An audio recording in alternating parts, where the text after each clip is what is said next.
Welcome to another episode of Client Stories with DNAngels. I'm Lara, Lara S, Lara. We've got Lara, Lori, all kinds of things. So Lisa, Linda. Just so you know, I'm Lara S. I'm going to start off with letting you guys know we get questions all the time from people. Why are you interested in this? What got you started in this? That type of thing. So how do you get started in that? I'm going to just pick a part of that now and tell you a little bit about how I got started in this. We all have our own individual stories, and we all have something personal that brought us into this. And it's something that we love to do. So please share with people. We love to help people know where they come from. Well, first of all, this story is one of those things where grandma keeps a secret. Grandma's secret can't stay forever. So it's actually about my husband. His mom never knew who her dad was, ever. And it just was not talked about, nothing. And once we started having kids, I've always been interested in genealogy. When I was in fourth grade, I started sitting down with my grandpa, making out a chart, that kind of thing. So I've always been interested in it, and I've always always worked trees and made trees. My girlfriend Lynn and I would sit down when our kids were little, 20, 25 years ago, and just like share an Ancestry account and do our little trees together. But I didn't know this whole section of my kids' life. And when my kids were getting older, they actually had several health issues. Now, my dad is Italian, and we have some health issues on that side. There's some Mediterranean anemias and that kind of thing. So autoimmune diseases. So I really wanted to know, but we didn't know anything. I would ask my husband. He didn't know. My mother-in-law didn't know. It is what it is. So one day, I'm just out there. We were at dinner, and I just said to Grandma Betty, that's my mother-in-law Sharon, that's her mom, Grandma Betty. I was like, Grandma Betty, who's Sharon's dad? And she told me, Carl Rinaldi. Bam! She said it.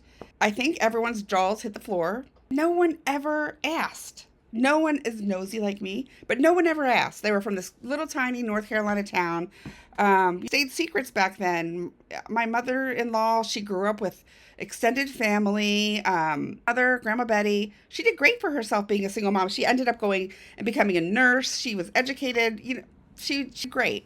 She got married later on and had a few other children, but I got a name, and it gets better. She's like, yeah, I had him in D.C. He worked at, I'm going to have to look at the name of the hotel, the Mayflower Hotel in D.C. I couldn't believe it. It was crazy. So I go back with my friend Lynn. We're, a little Ancestry. I try everything. I can't tried to get pictures. I tried to get, I called everyone, trying to get any information. And of course that name was very, very common. And I'm looking in the DC area. A lot of Italian names over there.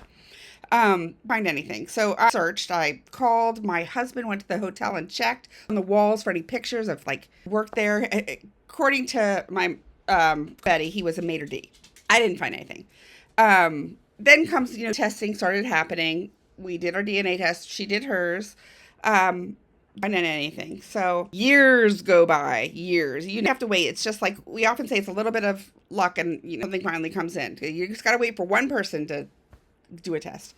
Years go by, and then I start seeing a few matches to her father's side. They were all Italian. I was like, ooh, that's looking good. They were, but this is probably 8 years ago when it just started getting really much more popular. So, to map them together because look at a match, we'll make a little tree, try to see where they meet. Nothing is matching up together. Nothing. The only thing is they were mostly from Western Pennsylvania, Pittsburghish. That's all I could find, which I was like, oh, that's not DC, but it is what it is. Worked and worked. Then finally I got a good match.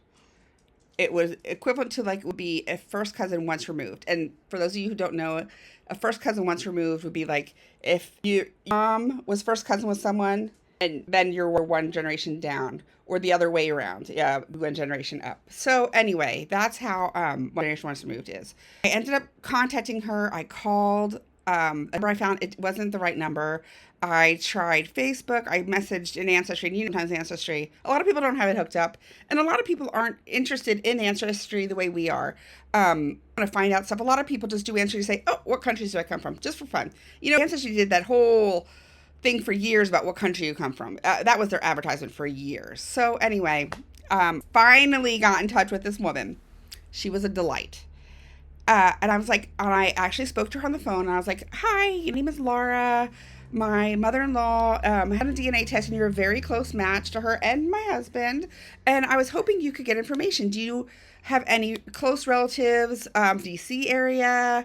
And she's like, yes, my uncle, he worked at the Mayflower Hotel as a maitre d'. I think I had a heart attack. I was like, are you kidding me? So you ended up working out all the DNA. It all lined up. It all matched. I matched in other people. Most of them were NPEs, which you non-parental events. Ended up, in the meantime, finding all of their parents, too. It was just a big bunch of spaghetti. My grandfather's family is from Indiana, Pennsylvania. It gets very confusing. And it's outside of Pittsburgh. And they have been there for many years. My grandfather, he was born in Italy and came to America as a young boy. He had 5, 6 siblings. There was quite a few. It ended up that my mother-in-law was able to get contact with her cousins, met with them, came all the way from Arizona to Pennsylvania, and she was actually able to go to her father's grave, which was the best blessing, let me tell you. When I told her that I found her father after all these years, she was just in tears. And I've actually never, ever seen her cry before, ever. It's like the best gift to give someone, to know who they are, where they come from. And she didn't want anything, obviously. She just wanted to know where she came from. This time she did have some health issues. It was nice to get information. Anyway, she got this information. Fortunately, she has since then. But I feel like it's like the best gift that I ever could give someone was to know where she came from.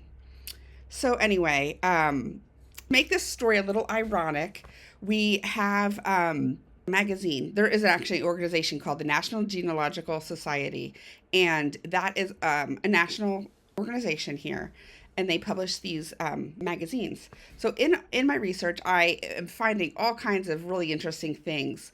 And then I found that the grandpa and his parents were on the cover of NGS magazine, which is crazy. So there must have been someone in the family who was interested in genealogy way back then. It just didn't transfer down. We didn't get the information. Probably did not even know that he was a dad, that kind of a thing. But treasure, there's a whole article about that. There's pictures after pictures. It talks about their restaurant. Found like such great stuff. So it's sort of like a dream come true to be on the cover of the magazine, but it's in there. So anyway, you have a cover of that, and I was gonna share that with you guys on my way out here. So just the moral of the story is, like, secrets don't stay secrets. You need to tell people the truth. The truth always comes out, and then it's so much harder. And DNA doesn't lie, so we're going to find it. We're going to find eventually. It might take a hot minute, but one of the day a test is going to come through. We're going to find where someone comes from. So that's it for today. So anyway, if you guys could all like and share, it would be great, especially during this giving season as we survive on donations so we can help others like you. So anyway, that's it from me. You guys have a great night. Thank you.